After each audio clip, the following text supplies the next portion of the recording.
So ano, kailan yung last mo nagamit na Estes? Ano ba? Nung M5 po. M5 pa? Ano, M5. Pero sa mga scrim na ginamit ko siya. Pero yung last ko po sa tournament, M5. M5.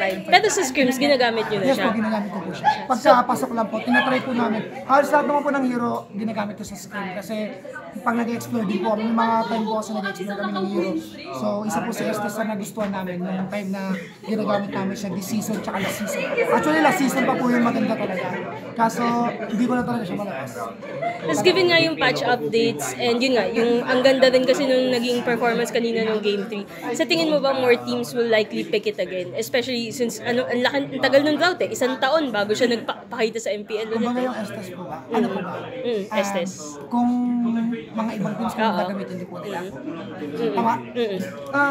Tingin ko ano po, tingin ko depende. Kasi depende po talaga sa playstyle ng team nila.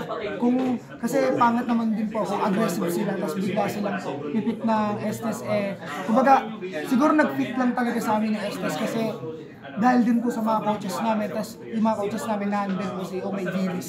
So, yung mga ginagawa po ni V, alam ng mga coach. So, yung mga yan naturo sa kanila coach, kaya gumagana siya sa team. Pero yung Estes po hindi siya ganun kadaling ma-pull off talaga. Talagang medyo mahirap talaga siya gamitin. Mukha lang siyang heal-heal, nag-heal lang siya, pero hindi. Meron talaga siyang timing, meron shot call, meron syempre hindi ko pwede sabihin. Kasi yung team namin, versatile siya. Kumbaga, flexible kami ng 5. So, kung ano yung pick ng kalaban, talagang kina-counter lang namin.